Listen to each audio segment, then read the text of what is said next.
वर्ग समीकरण लिहिलेलं आहे x वर्ग अधिक 5x वजा 6 आपण याला पॉलिनॉमियल म्हणतो। आता या क्वाड्रॅटिक इक्वेशनची जी रूट्स आहेत मुळे आहेत त्यावरून आपण ते वर्ग समीकरणाचं मूळ आहे का नाही आपण ते ठरवणार आहे। तर या ठिकाणी आपण जर x ची किंमत वजा 6 घेतली तर बघा x वर्ग अधिक 5x वजा 6 बरोबर 0 म्हणजे या समीकरणात आपण ती किंमत टाकणार आहे।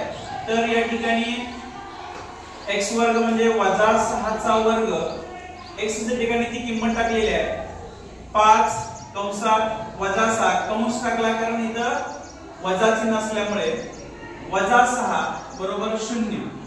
जर वर्ग समीकरण सोडवत असताना या ठिकाणी दोन्ही बाजूची किंमत समान आली तर ते त्या वर्ग समीकरणाचं मूळ आहे असं म्हटलं जातं। वजा 6 चा वर्ग अधिक 36 कोणत्याही वजा संख्येचा वर्ग हा अधिक येतो त्यामुळे इथे वजा 6 असल्यामुळे त्याचा वर्ग 36 अधिक आला। पुन्हा या ठिकाणी गुणाकार करू आपण 5 सक्क 30 पण इथे वजा चिन्ह आणि इथे अधिक चिन्ह आहे। गुणाकारामध्ये अधिक वजा काय होते अधिक वजा काय होते अधिक वजा वजा होते त्यामुळे तो वजा झालं 5 सक्क 30 वजा 6 बरोबर 0।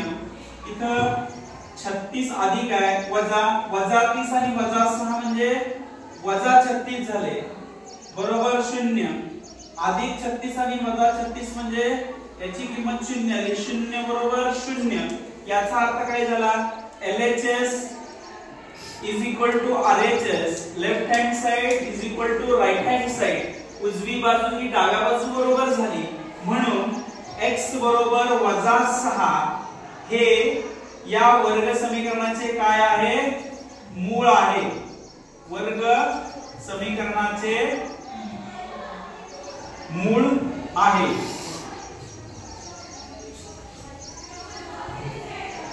लक्षात आलं का?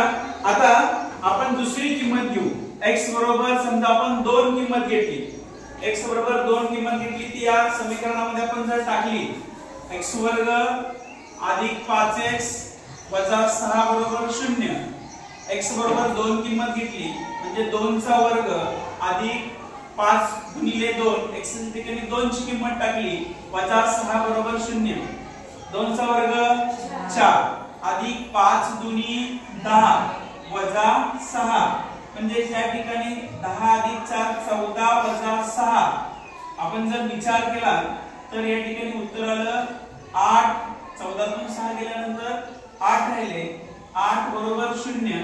याचा अर्थ दोन्ही बाजू समान झाल्या नाही दोन्ही बाजू म्हणून याला आपण नॉट इक्वल टू म्हणतो। 8 हे 0 बरोबर असू शकत नाही दोन्हीकडे समान व्हायला पाहिजे। याचा अर्थ x बरोबर 2 ही या वर्ग समीकरणाचं मूळ आहे का नाही x बरोबर 2 ही या वर्ग समीकरणाचं मूळ नाही म्हणून आपण इथे लिहितो हे मूळ नाही।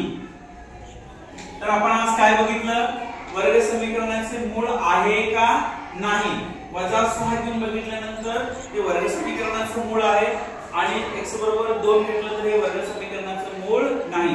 मग तुम्ही ओळखू शकाल का की कुठलं मूळ वर्ग समीकरणाचं मूळ आहे आणि कुठलं मूळ वर्ग समीकरणाचं मूळ नाही।